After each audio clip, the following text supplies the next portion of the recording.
La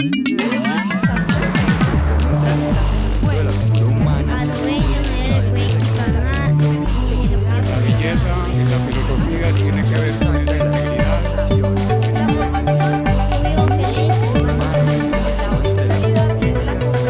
Justicia que da a cada quien lo que se merece.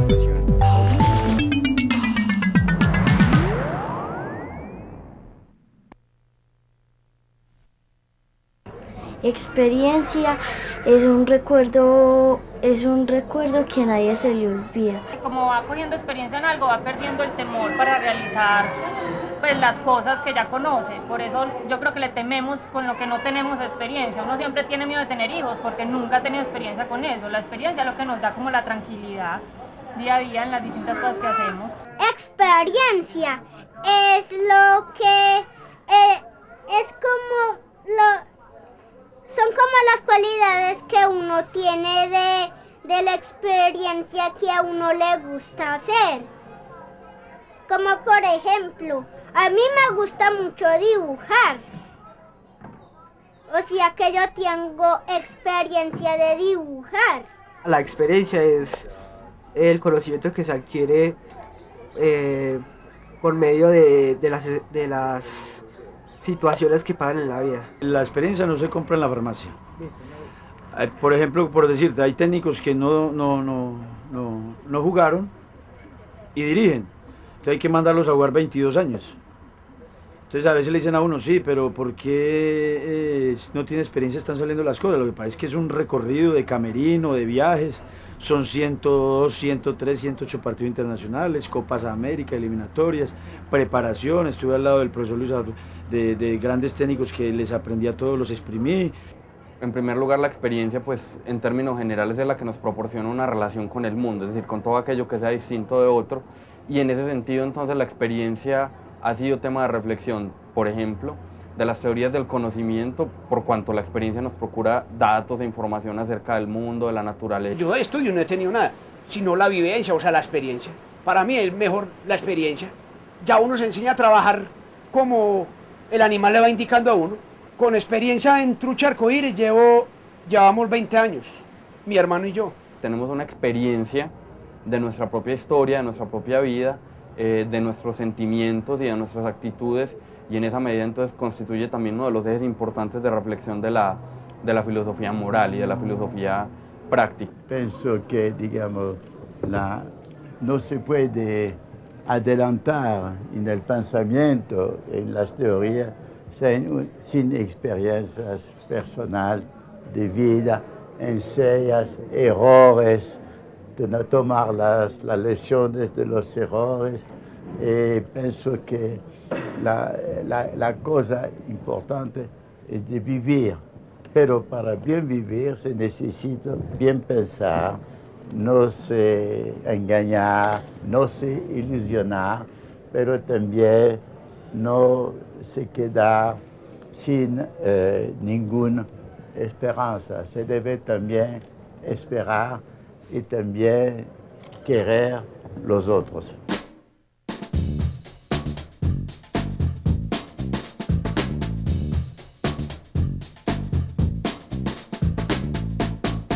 Lo que nos enseña es que la experiencia nos proporciona datos concretos y que nos proporciona niveles de información altos acerca de la ocurrencia de eventos.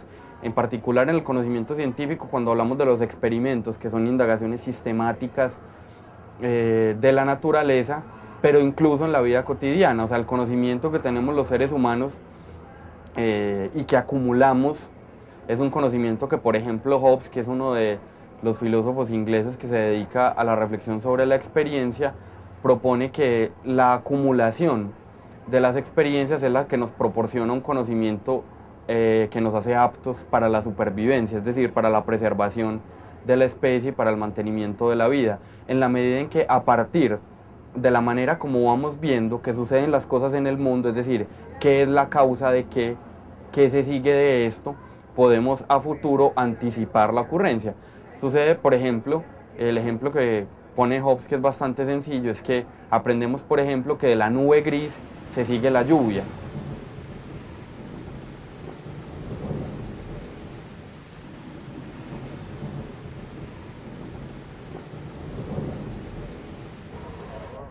En el fútbol principalmente, en lo personal te hablo que yo, desde que comencé a jugar al fútbol, siempre me dediqué a mirar a la gente que tenía mayor recorrido que yo, mayor experiencia. En la cancha, por ejemplo, la forma de comportarse en la cancha, lo correcto que es. O por ahí también ver esas cosas malas que por ahí uno quería es aprender de él, que de la cosa mala, de ser malintencionado. O sea que uno aprende de la gente de experiencia cosas buenas y cosas malas. En la mayoría de las veces uno aprende cosas buenas, porque me parece que la persona a medida que pasa el tiempo y pasa cosas en su vida, esa persona aprende también de los errores y valora las cosas buenas que ha hecho. Para Leonardo la experiencia parte del hecho de observar. No olvidemos que Leonardo era un cuidadoso observador. La experiencia es la puerta de entrada para conocer las causas y conocer los efectos. Los niños son los que me han enseñado, me han dado la experiencia para poderlos manejar. Entonces para mí la experiencia son dos cosas, con la que uno nace y se crea un ser con sus debilidades, con sus alegrías, con sus fortalezas, y la otra es la experiencia que nos da la vida, con todo lo que en el caso mío los niños o los mismos padres de familia me han enseñado. El empirismo propone que todo aquello que nosotros concebimos debemos contrastarlo con la naturaleza. Y eso implica, ese proceso de contrastación implica el diseño de experimentos que nos permitan indagar sistemáticamente la ocurrencia de fenómenos en la naturaleza. Esa es una acepción mucho más sofisticada de experiencia. Podemos decir en últimas que el experimento, que es el nombre técnico que se utiliza para diferenciarlo de la experiencia en un sentido más amplio, constituye precisamente no esa percepción pasiva del mundo, sino más bien una indagación activa de lo que sucede en la naturaleza con miras a responder una pregunta específica. The scientific method is really based on, well, you could say it was based on a combination of experience and rational analysis of that experience, you know, but the beginnings of the modern science really in the 17th century started with the introduction of the experimental method, you know, when artificial setups were devised in order to understand, how things happened in nature, this led to an understanding of natural laws, how the laws of nature work, and these are all based on experimental evidence, and is really fundamental to the development of modern science. A diferencia de lo que pensaba Locke, que decía que la mente era una tabla en blanco, una tabula rasa, que se proporciona información por vía de los sentidos, el siglo XX lo que tiende a pensar es que nuestra experiencia está informada, es decir, adquiere pleno sentido porque tiene unas características previas que hacen que la experiencia sea comprensible. Uno no puede enfrentarse, por ejemplo, a la lectura de un texto en un idioma que desconoce. Si uno se sienta a leer una obra de arte, literatura, por ejemplo, en un idioma que uno desconoce, uno no sabe qué dice allí. El conocimiento previo, es decir, el aprendizaje del idioma y la relación que uno tiene con el idioma es la que hace posible, por ejemplo, que uno tenga una relación con una obra literaria escrita en un idioma distinto. Un niño, desde que uno lo mete la primera vez, es muy tranquilo en el agua. Eso nos muestra esa pasividad que tiene, esa tranquilidad, que de verdad le ha servido esa experiencia que tuvo 9 meses en la barriga de la mamá, estando en el líquido, que finalmente pues es el mismo medio.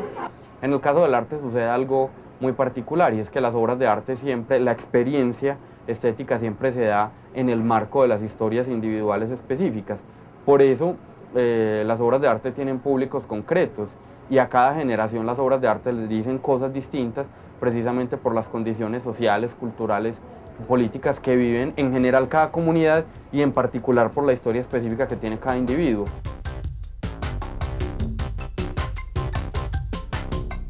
Porque ahí son muchos los factores que empiezan a entrar. Puede ser que tú tengas una relación con la obra de arte porque conoces al artista. Entonces, si la conoces, es distinta a la persona que viene y jamás había oído hablar de ese artista.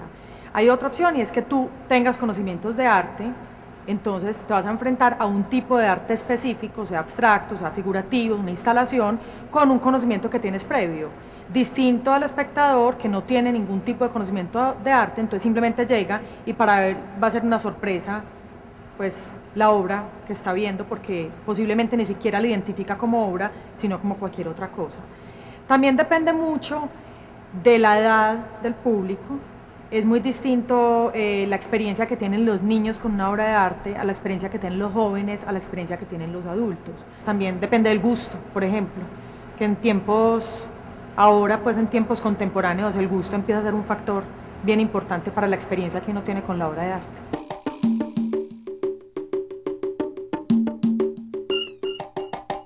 En la vida cotidiana tendemos a equiparar la experiencia con la confiabilidad, con la credibilidad. Eso puede ser un error en la medida en que uno piensa que la mera experiencia o la simple experiencia, sin organizarse, sin reflexionarse sobre ella, no constituye garantía de nada, ni de calidad, ni de importancia, ni de trayectoria. La experiencia, incluso las experiencias individuales, la mera edad no proporciona capacidad, como pensaba Hobbes, para vivir, sino que es una experiencia sobre la cual hay que volver, pues la experiencia lo que constituye precisamente es el marco de aprendizaje más importante del ser humano.